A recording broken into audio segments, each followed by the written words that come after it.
something I like to say is, what I lack in talent, I make up in hustle. It's not connective, but we like to believe it is. If you've never done that job, how can you pass rules for it? Or I don't know of any other thing that helps you connect with people better than putting a smile on their face. Yeah.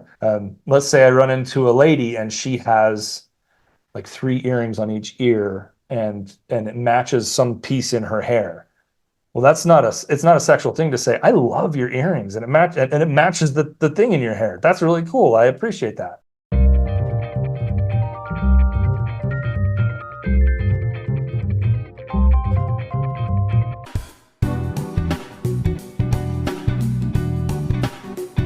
Hey everybody, welcome to the Levelin Up podcast with Brigham Blackham. I'm here with my brother Brett. So excited. Today we are going to be talking about how you can make a little bit more money if you're a little more funny. So it's going to be awesome. We're going to have a great conversation. Let me tell you a little bit about his background, and then we're going to dive straight in. Now, one of the things with Brett, he's an independent insurance agency owner, and he also has dealt drugs for 20 years, which is pretty awesome. That pays the bills well. And then, some say, yes. And he's a comedian with enough charm to light up a city, as long as the population is less than 2,000. So we're going to have a great time. Brett, welcome to the podcast. Thank you, sir. This is my pleasure to be here. Thank you, everyone, for listening. And gosh, you're handsome. I don't know if I'm able to function with this. Oh, thank you. I appreciate that. You look just like me. I know. Yeah. Good stuff. Well, Brett, tell us a little bit about how you got started in comedy and why storytelling is so important in this business mindset that we're talking about. When I was a kid, Dad bought a Jeff Foxworthy record just on some trip, and we popped it in the CD player. This, for you young ones, the CD is like a little disc. You put it in the car, had a little port for it, and it played songs out of there. There was no internet yet. We might need to get pictures for that to make sure that they know. Yeah, there'll be an explanation in the description down below. But we listened to this Jeff Foxworthy stand-ups piece, and I just copied it because I was a kid and just enjoyed what would happen to a room when you did when you copied what Jeff Foxworthy was saying. People would laugh, and I just loved that. It was later that I decided to try to become an actor on the side, and I already had a family and other forms of income. Like Brigham said, I've done drugs for 20 years in a retail pharmacy. It's not as fun as you might think, but it is actually kind of a cliche as well, right? Yeah. An artist sells drugs to pay the bills.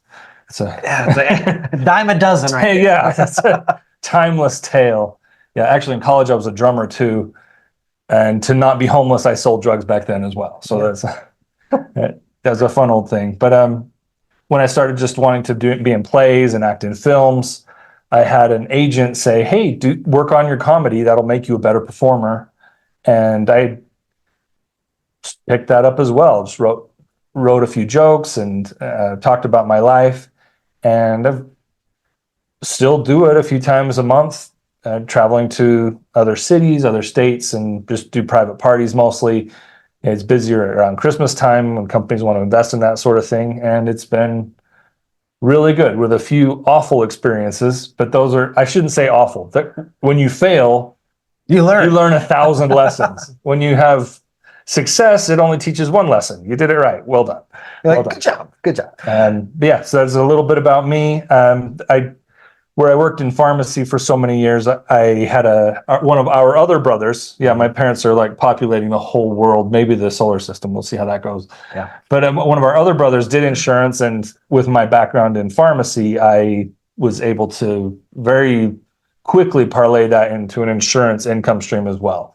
Knowing both sides of the coin there did help me, and it helps my clients too. They can call me with a lot more things than the average agent would be able to resolve. Yeah, that's awesome. And I also have a book. You also have a book. I have a little book. It's a little book. It's a wee bit little. I have a child who is in 8th grade, and he's currently 6'4", 260 pounds. And he's a very small boy. Yeah, he's a small truck. Right guard.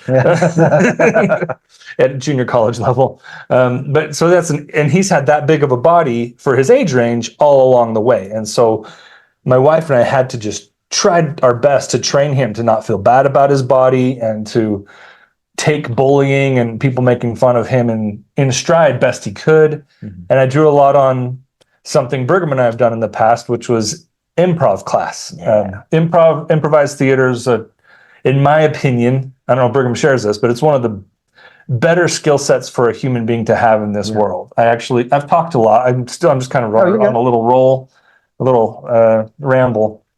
But there's a principle of improvised theater called yes and. Not Yes, and can you explain that a little bit farther? Yes, and I can do my best. All right. So the concept, for those of you who've never been taught it or encountered it, is whatever information is presented in the scene, you accept as the gospel truth and you add to it. It's that simple. So if you ever watch improvised theater now, you will be able to notice, like, oh, they're not ever negating, like, oh, that's not how it is. It's actually this way.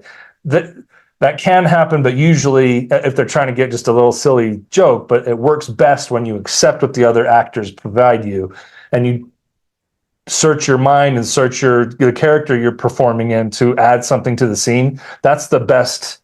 Those get us the best results when you're just making something up on the fly to entertain an audience.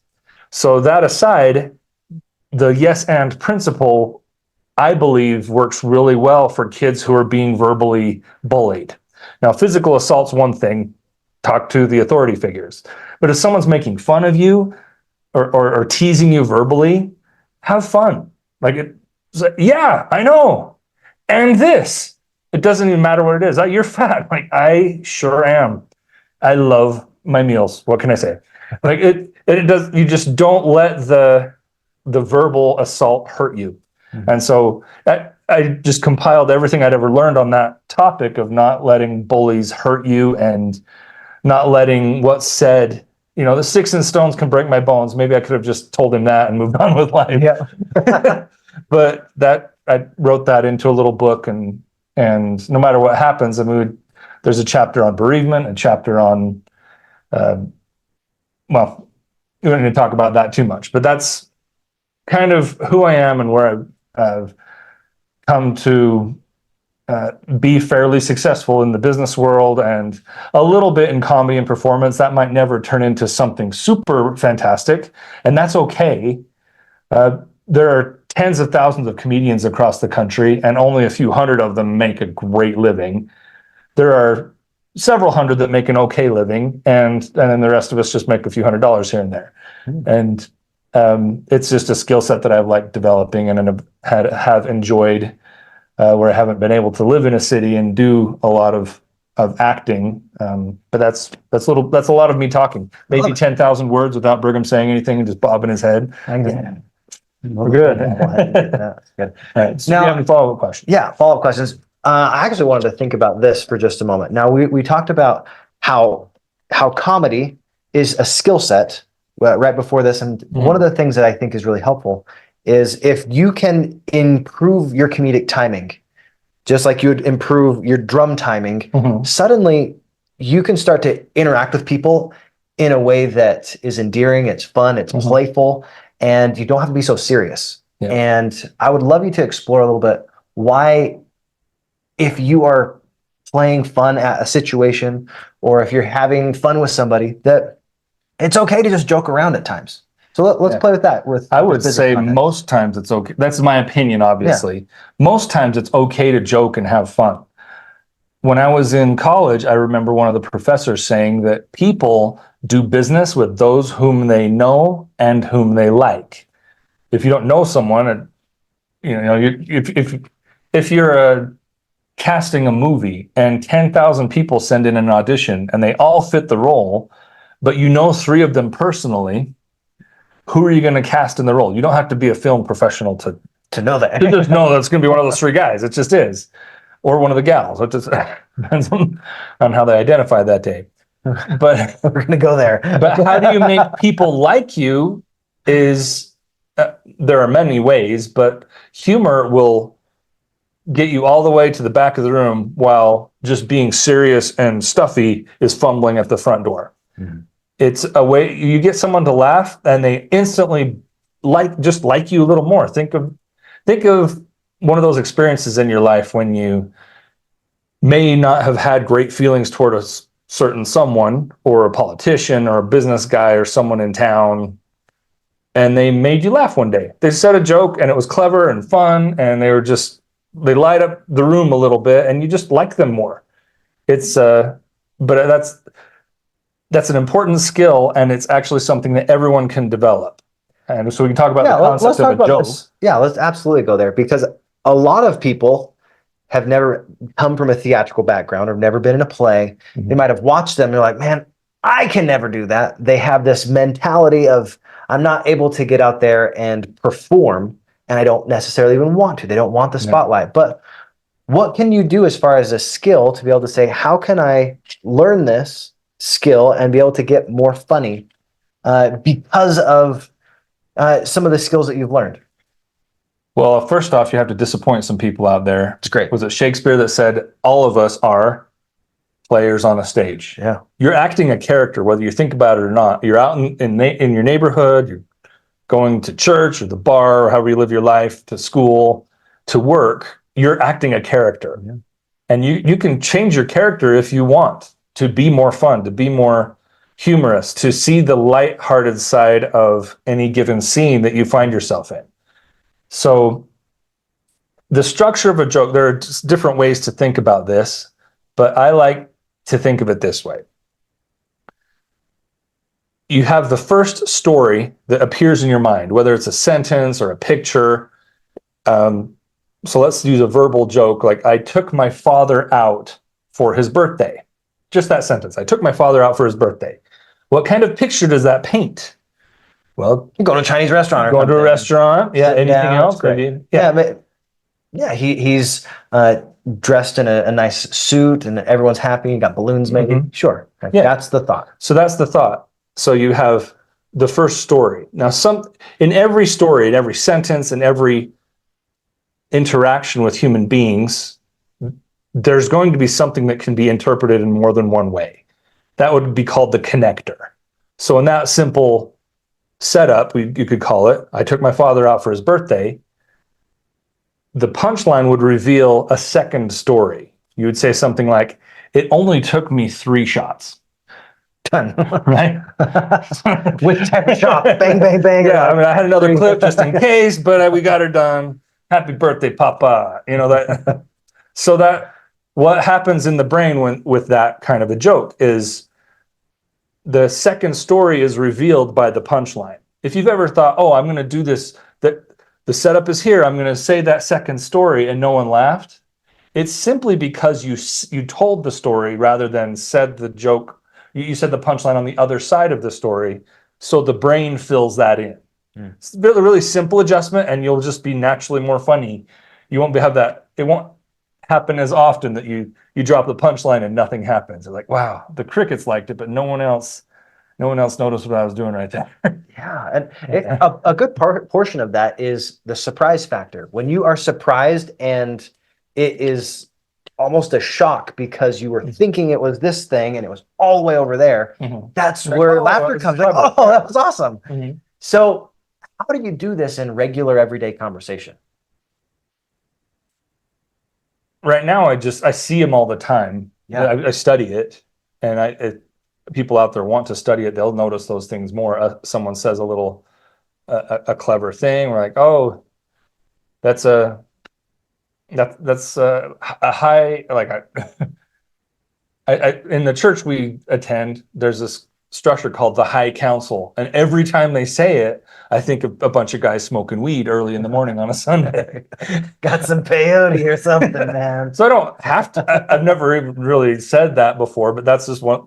Like, there's the little phrases and things that happen all the time in our life, and I do believe that unless we're talking about something super serious like life and death, just be clever and have fun and say something clever. I don't like the idea of taking over a room or a meeting or anything like that, but just being silly and fun. Middle schoolers are great at this. They're not so great at taking offense on occasion, but they're really good at just being creative and being silly and often a little bit dirty in their humor. And maybe they're not as restrained as us adults, but I believe that the more we can be playful, and one of the best things on stage as a comedian is saying a joke that you wrote in your room, in the privacy of your 4 walls, excuse me, that didn't work. Like when you're new, you're like, oh, I'm gonna quit. I'm gonna die. I want to shrivel up into the size of a chewing gum and then just evaporate into the air. It's actually a good thing. You do a line that doesn't land. That now becomes the setup to make fun of yourself. Sorry. All right, do we Mom's need to coming. pause for a minute? Let's pause for just a All second. right, we're gonna pause for a second. Because mom comes first. I'll be right back. All right. Did Tell you them pause the story. it? I didn't pause. I can't pause online. So we'll be right back. Tell the story. All right. So we're helping our mom who's having some problems, and we're just here in the back room. I can tell this story. I got myself in trouble once with my wife, which is easy to do, gents, if you're not careful. I allowed her to hear me say, you know, behind every successful man is a woman rolling her eyes. Yeah. And she's not just rolling her eyes, she's actually making a list of all the reasons you did it wrong. So it was just a silly joke, but she heard me. And so she decided that she was not going to pack my suitcase. Now I've got someone calling me too. One of my insurance clients. I'll call them back.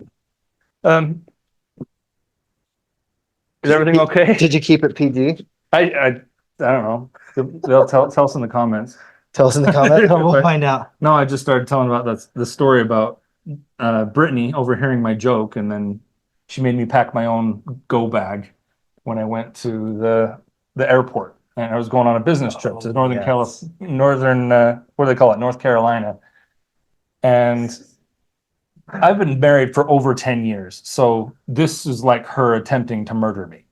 Like I'm disabled when I pack my own bag. Okay, I got it all, and I forgot my toothbrush. I forgot my phone charger. I forgot my shaver, and that's not a problem except for I'd wear my facial hair a little bit, but I have to shave the neck down here, or else it'll just kill me. The follicles go sideways, and I can't sleep through the night. So we got to our hotel, and I was with our other brother Bryce, and he was asleep, and I'm his older brother, so like I don't want to wake him up and use his shaver. I knew mine was gone. Like, you know what? I'm just gonna jump in the car and run down to the gas station on the corner, buy a shaver. I'll be able to get some sleep. So I get down there, and it's like 2 a.m, and I'm jet lagged. I played on my cell phone, craps and roulette, because we were gonna do Vegas on the way back home. Don't tell the wives that. Oh man. I was working on my strategy, right? And so my phone is low on gas too. Anyway, I get down to the gas station. I buy the shaver, and on my way out to the rental car, this nice young lady stops and says, "Can you give me a ride home?" I'm like, oh. And I'm only like half awake. I'm like jet lagged, like I mentioned. Like, how far is it? She's like, oh, about 20 minutes. I'm like, okay. So about 10 minutes into our 20-minute journey, I kind of wake up, and I'm like, is this a honey trap? Am I going to die? Oh, shoot. Is there someone following me? Am I going to end up on one of those cold case file television shows? Like, I want to get on TV, but not like that, you know?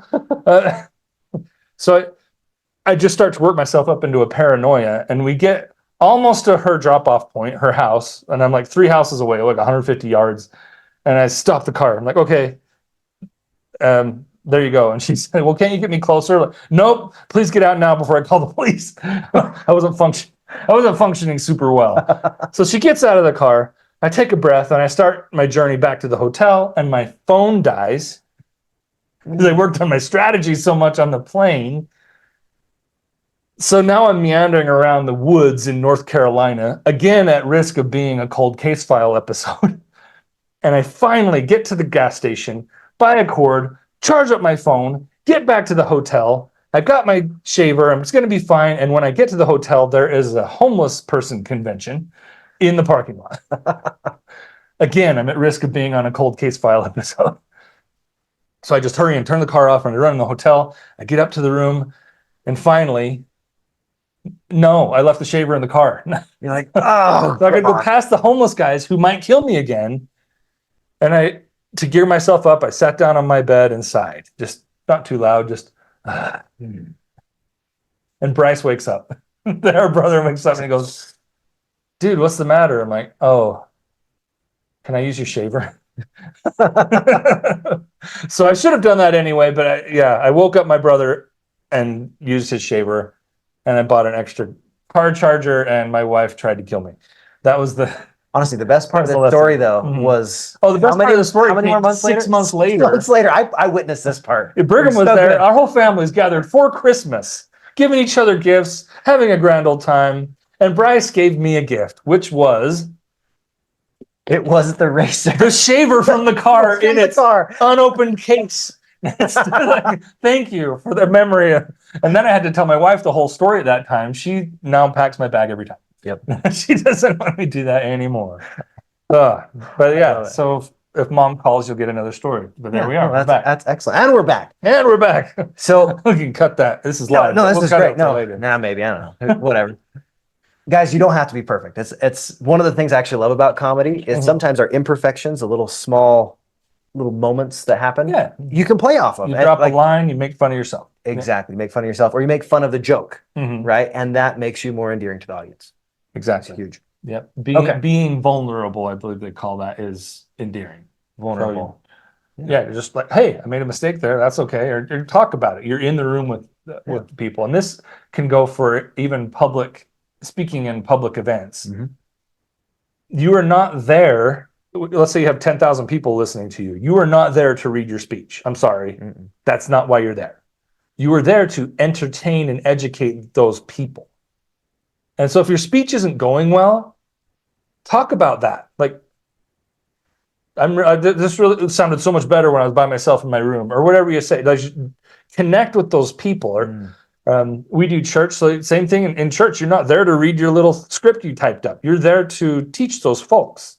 You're there to be in the room and have a moment with the audience. Yeah, and it's about that connection. If you don't have a connection with the audience, doesn't matter how good your speech is, right? It might sound really great in your head, but if you don't have a connection with them and they aren't actually understanding what you're saying, there's no engagement, then it doesn't matter. Like, you're not making an impact. Right. So in your experience, Brett, what has been something that has made the most positive impact as far as laughter? Like, what is it that you're able to do to say, man, this is how I set it up, and then here's how you deliver great jokes or great stories? Well, a comedian I studied years ago once said that it's not a joke until an audience laughs at it. And that's one of the, because not everyone's out there has read the same books I've read. They've not seen the same movies. Comedy is fairly cultural. Yeah. And so if you write a joke and then you tell it to someone else and they don't laugh, maybe I'm telling the second story rather than revealing the second story. Or maybe it's the setup and the punchline, there are too many words in between them, so they're not, the audience or the person you're talking to doesn't make They don't that make the connection. Yeah. So sometimes if you look at the comedians we all know, they'll work on an hour-long comedy special for a year, sometimes two. And they have their main set they're doing, and then they'll work in some new jokes. And I heard of one comedian who they would write their jokes, and they would go to open mic nights and comedy night. I mean, when you're a well-known comedian, you get paid to just kind of show up at the comedy store, and yeah, it's just a little easier for them. It's not impossible for lesser-known guys and gals, but anyway, he would go to the club and he would read the joke as written with no performance and no emotional investment, just to see if the material by itself would trigger laughter. And the audience is easy enough for the audience to see the humor that he was feeling and understanding. Once he had his material, the joke, okay, that joke worked, that joke didn't, maybe I could try something different. The next level was to be emotionally invested in that comedy, because unless you're a really brilliant writer, like there's a guy named Stephen Wright, he's a super dry delivery, but his comedy is just incredibly brilliant. Amazing. If the joke is good, people will laugh, but it's easier for the audience to invest in your story if you're emotional and passionate about what's happened. So there's that level of, is this funny? And then how can I draw the audience in through my emotional connection with them and the material? It's excellent. One of the things that just made me think of was whenever you are in a moment that you have to improvise, so you have to kind of go with the flow, finding a way that you can actually connect with one person. I've noticed this with speeches. I've noticed this with acting, with with being in like a smaller group, when you're delivering anything in theater or in business, you connect well with one or two people, the ones that are the most engaged. That's how the entire audience will perceive you. But if you try and talk to every single person, then you actually miss the connection. Yeah. What have you noticed as far as the way that your comedy has come together to be able to say, oh, I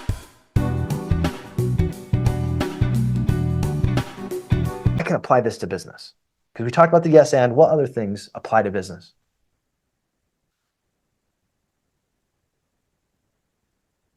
It feels like a rehashing of something I said earlier, but when you are a little bit funnier and clever, people just like you more.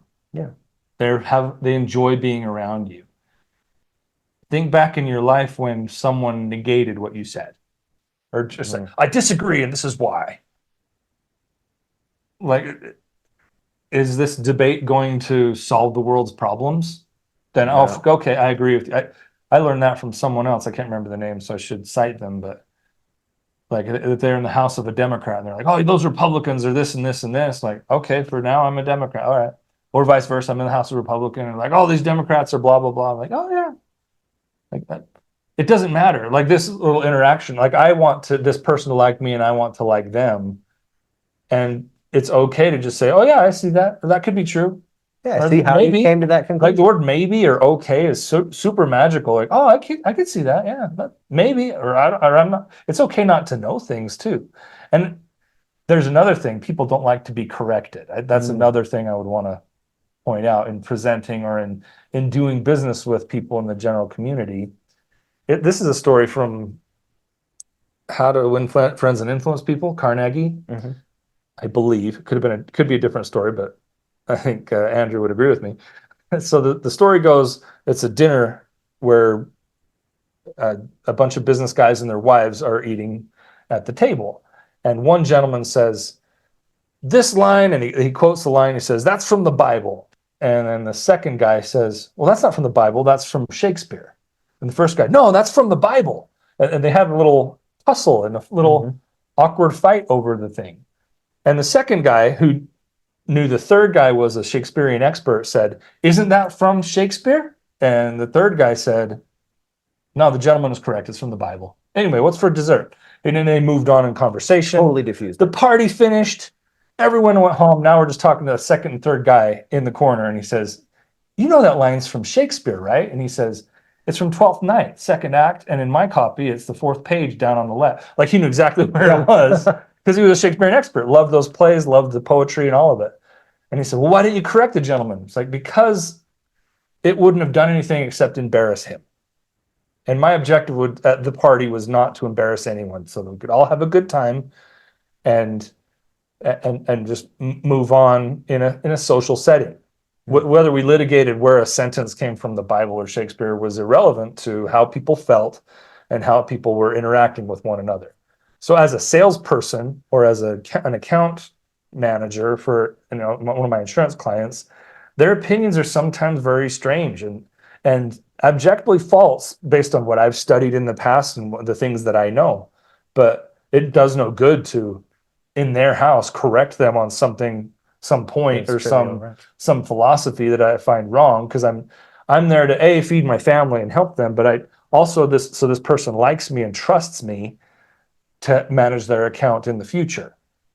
They don't need to know that supply and demand sets all the prices. They can pretend that it's some magic something else, or it doesn't matter what the point or the principle is specifically, but people won't remember what you said anyway if you corrected them. They'll only remember how you make them feel. And that's kind of my objective when I'm with a potential client or a current client or just talking to some guy at the grocery store. All they'll remember is how I make them feel. Yeah. And you think about it, you can either be right or you can be wealthy. Right. And if you're not okay with eating your pride at times and saying, oh, even though I know that's wrong, if you point it out often, they're going to be frustrated, and then you lose a sale or you lose the opportunity to continue, or they're not going to refer you, or they're not going to refer you, or right. friends, because Because you made them feel bad about themselves. When I think of you, they say, all right, I trust him to handle my insurance contract, but I'm not going to tell my friends about it because he doesn't, there's not a love there. There's not a, and maybe there should be. Like in my heart of hearts, I wish that people were more, they were less interested in being correct now and more interested in just finding the truth. And if that's different than what I was taught as a kid or what I currently believe, it's not just losing a debate. I've found something more true that should be more valuable from a philosophical standpoint. It should be more valuable. Thank you for having me on. It's so good to We'll finish the show and I go back to the hospital. From a philosophical standpoint, it would be better if we lived that way, but humans just aren't. It's very difficult to let go of our believies. Our believies, I love that. I'm holding my believies. Like, what about the logic, evidence, and the facts? I've got my believies, and it's like Inside Out. And my believies get me a salary, so I have the things. You've seen Inside Out where they're like on that thought train, and they're like, "Oh no, the opinions and the facts got mixed." It's like, "Oh, it's fine. It's fine. Just put it back in the box. It's the same thing."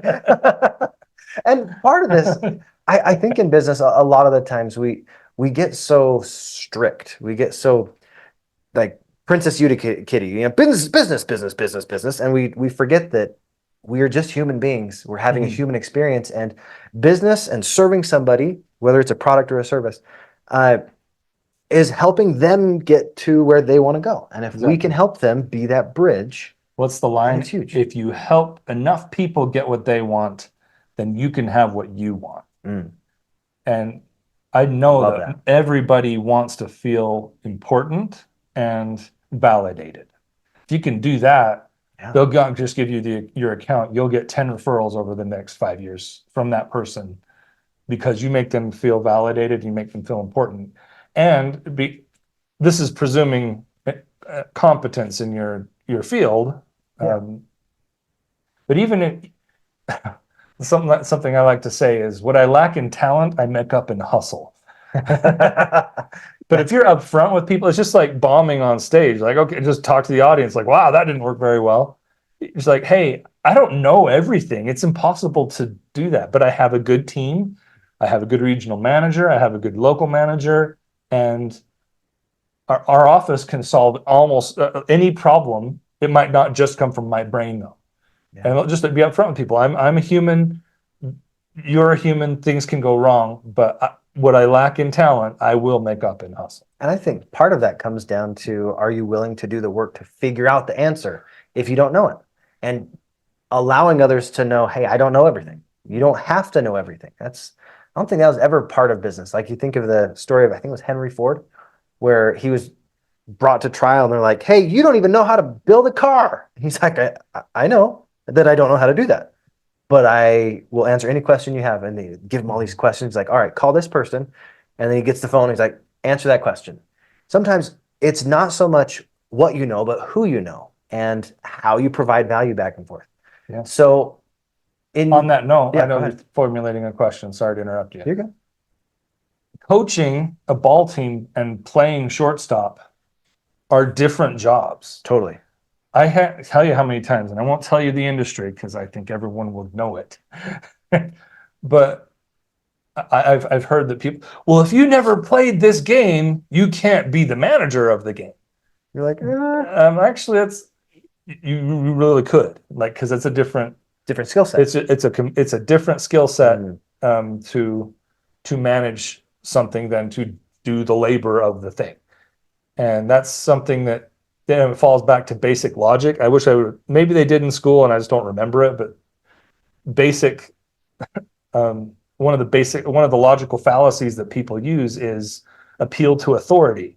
Like, well, you can't do that thing because you don't have a degree or you haven't jumped through 5 hoops. And so how can you explain that the hoops are cylindrical? You've not jumped through them.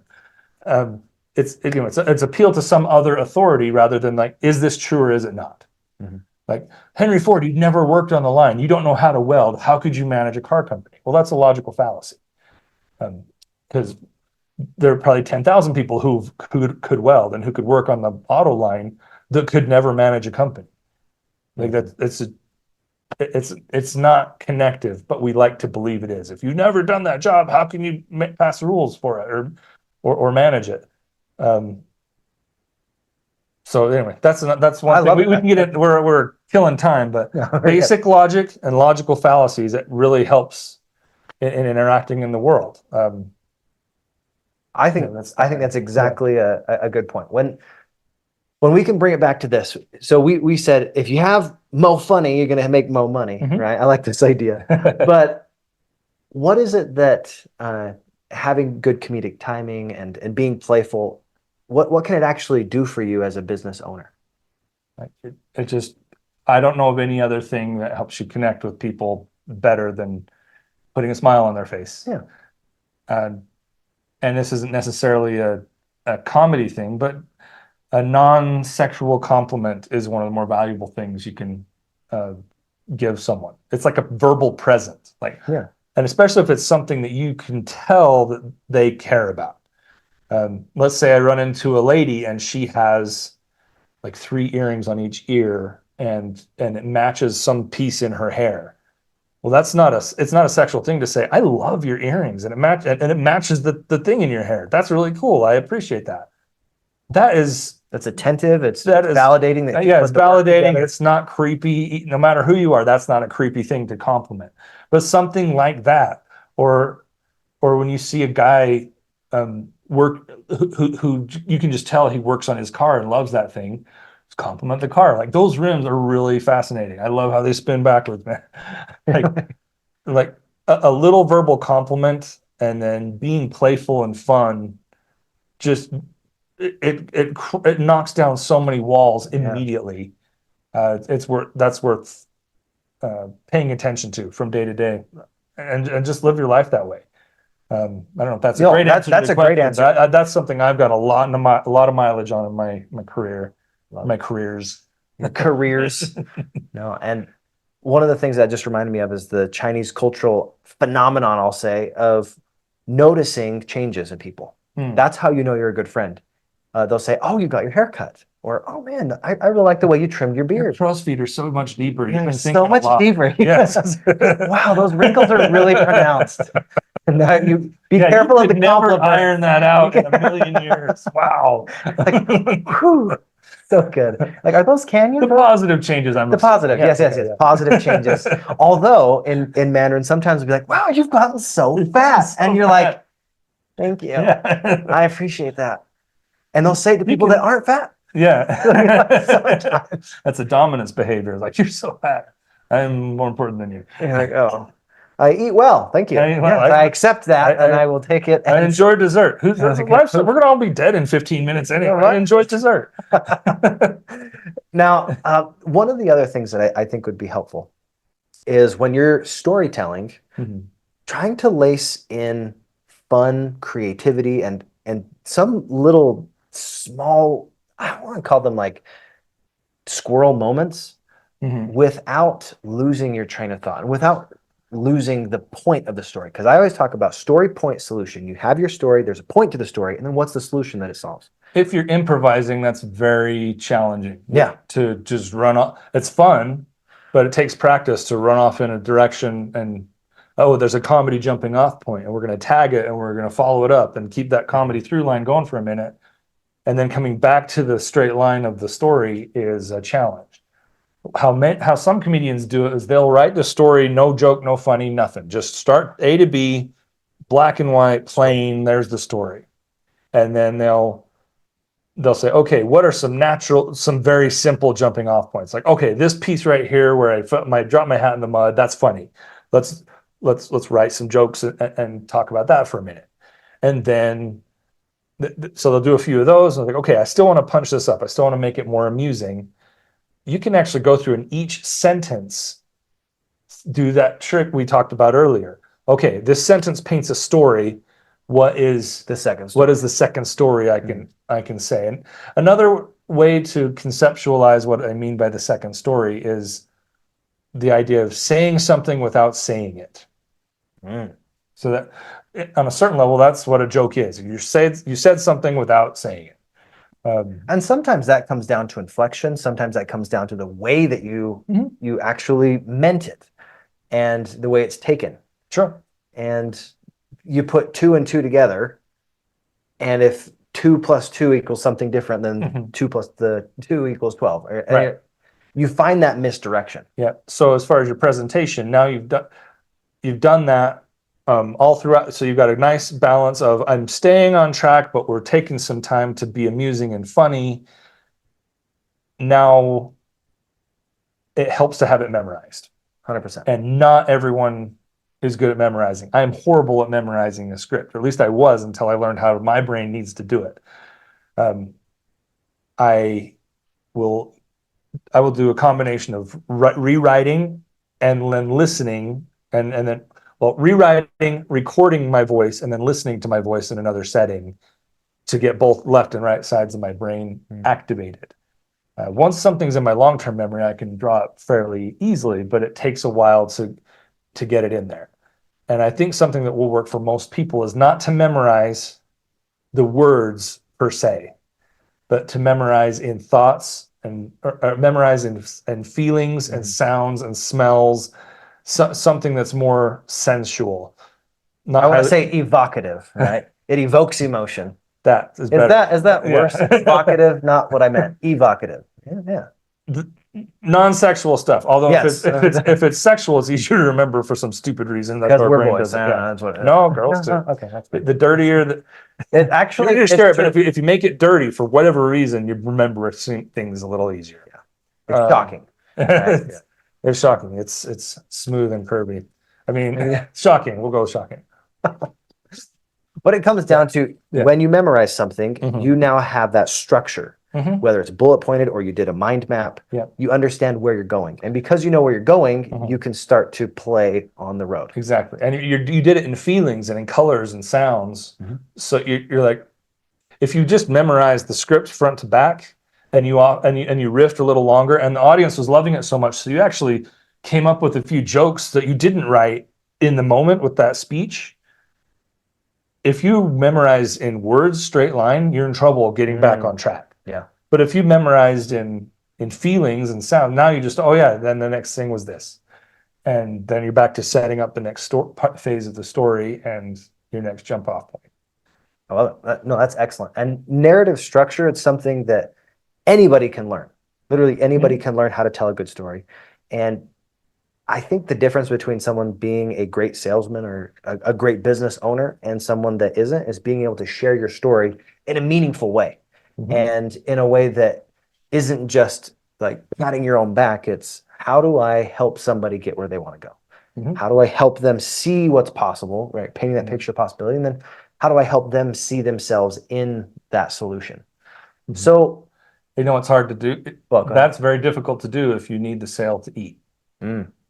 I don't know why I thought to say that now. But that's true, though. There's something about the idea that broke salesmen. I heard this from Dave Ramsey. Broke salesmen smell different. Yeah, they do. They're hard. Like I can't hear what you're saying because I want to end this meeting. You just keep giving me, what is it called? Pitch breath. So that's easy. It's easy to say that, but if you are literally broke, there's an extra hurdle you need. People can just smell it. You can the anxiety in your voice, like getting on stage for the first time. You're a little bit nervous. You're shallow breathing. You're mumbling your words. You're talking fast. A prospect can smell that. They can see that. An audience can see if you're anxious before you tip it. Yeah. And if you can whether you have a day job, so you have some money, and then you're getting into a sales job or your side business, so you don't have to think, I need to sell this house to eat. Like, no, I'm not here to sell a house. I'm here to help Joe and his wife find a house that's appropriate for them. That's when I just chose a house, but it doesn't matter what the product or service is. You will make more sales if you can get on their side of the tables. Like, I'm just a consultant to help you find the thing that's best for you. Oh. I'm not the guy who needs to sell this refrigerator to eat tonight. So for what it's worth, even if you do need to sell it, sell that fridge to eat tonight, if you can somehow get better at performing and still getting on that side of the table and helping Joe pick the right fridge, that there's some value there that I don't know if I can fully express properly, of getting to where you were perceived as a consultant and not just a sales guy. Yeah. And I love that so many people have a negative connotation with sales, because the difference in someone having a negative connotation and someone having that reassociation is, are you there to serve them? Like my coach, Greg Kimball, he brought up, if you have anybody try and sell you something and they don't know what you want to do, they are just trying to sell you. But as soon as they understand what your goals are, where you're trying to go with things, what you're looking to accomplish, if they can help you accomplish it faster with less money, or be able to do it more efficiently, more quality, all those different elements are providing a valuable service. And that's where people pay, is to cut time frames and to do it for sure. And a lot of times I think it comes down to confidence. If you can instill confidence in whatever it is that you're selling, and you let them feel, hey, you're 100% competent in what you're doing, then you can absolutely connect them with it. So people love to buy. Oh, I love it. They hate the idea of being sold. I love that. It's so true. They love to buy. They hate to be sold. Let's give them this last idea. If you could say this, I don't have to take my shirt off, right? That was just the biggest thing. That was just the biggest thing. That was good. good. I think that was in a previous scene. I need to cut my calories before we do that. Yeah. In 6 months, guys, come back. But it's after midnight. Behind the paywall. Behind the paywall. The Only Friends page. Both of them. I'm just kidding. Yeah. Well, yeah. Supply and demand dictates those prices too. Yes, it's so true. Like $4. We got to pay him $4. Dang it. I love it. You were going to say, I was going to say something. I totally lost my train of thought. So we're going to come back and figure this out. What was I going to ask you? If I didn't ask you, what is your very favorite stand-up bit or comedy or story that you're like, man, if people knew this about me, they'll enjoy it? Like, what's a story that comes to mind where you're like, hey, tell me a little bit about yourself? I've got one in mind if you can't think of one. I love putting my kids to sleep at night. Oh, singing them to sleep. If you're a dad or a mom and just singing the kids or reading them a story at night is just like the best thing. It's probably my favorite thing. Well, it's probably my second favorite thing. Okay, we don't keep it PG. My favorite thing is to have mommy read me a bedtime story. There you go. I just go right to sleep after that. But in order to get there, I got to put the children to sleep. And so I sing to them like, okay, honey, what song do you want to hear? She's like, sing Smile. I'm like, okay, Smile. I can do that. Smile, though your heart is aching. Smile, even though it's breaking. You'll see that life is so worthwhile when you just smile. Nat King Cole impression, right? Yeah. Not too bad. But she's still awake. She's like, okay, that was pretty good, Daddy. Now do Wonderful World. All right, Wonderful World. And she goes, make sure it's in a Louis voice. Okay. I see trees of green, red roses too. I see them bloom for me and you. And I think to myself, what a wonderful world. Oh, yeah. Louis Armstrong impression much better than my Nat King Cole. But the baby's still awake. She's like, oh, I'm gonna beat the clock here. 10 o'clock's mommy's last available showtime. And she said, all right, do the one from The Little Mermaid. Oh, Zootala. I love this one. You know that song, right? It goes like this. I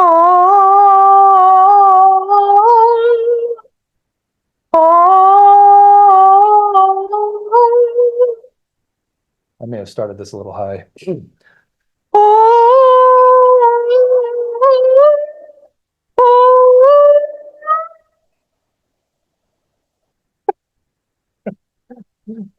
So I know my Ariel's a little peachy or a little pitchy, and then my baby's laughing so hard she'll never go to sleep. So that's one of the fond memories as a father. I love it. And that's probably a good one to make like horse manure and hit the trail. So that's excellent.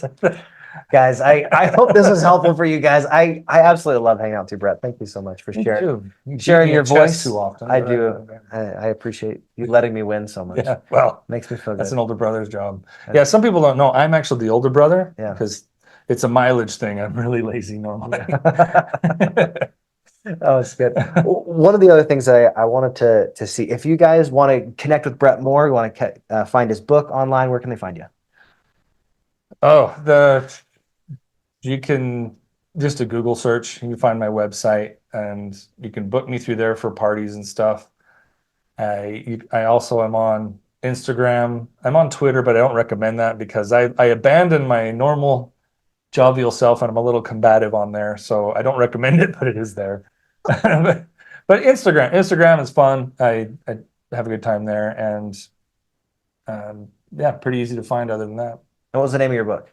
Well, the book is called Absorb the Arrow. It's a mental image of the arrow, the verbal arrows and the awful things that are happening in life are going to come, and you actually can compartmentalize that and absorb that energy and to become and just let it not affect you.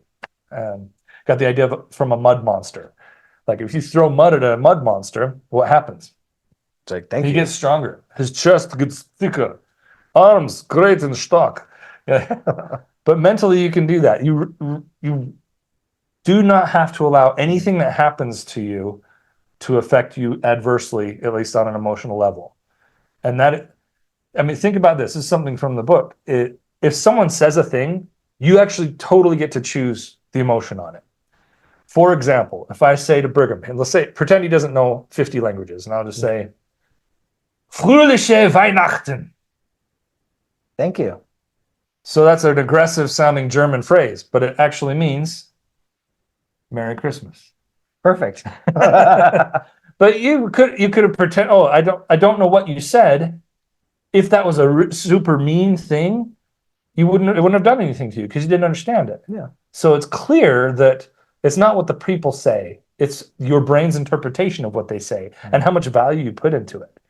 You don't have to give any person, especially if they don't like you or they're being rude, and don't give them any power over your emotional state. Again, this is me trying to teach my teenage son, mostly so he doesn't kill these children. But Oh, goodness. I don't want to. He's a big boy. Okay. He could kill, like his wrists are twice mine. Anyway, he could kill me, but it's still true. Like we literally choose our emotional response to what happens in the world. All that stuff that happens is neutral, and we can choose whether or not we give it a positive or negative slant. And so I hope that's, if you don't read the book or if you've never studied that stuff before, and don't take anything away from Brigham's presentation here, know that you can control your emotions with your mind. You have the power. You're a normal humans person just like the rest of us, and you don't need to give those bums any power over you. Absolutely. And I think the story that you tell after someone has said something, that's a huge part of the filter that you look through the world, or the lenses that you look through the world. You get to choose what type of glasses you're wearing. You get to choose how you look at that. That's good. That thing that's saying it. So, guys, I hope this was helpful. Continue to level up. Go ahead and hit that subscribe and like button, and we'll see you next time. God bless.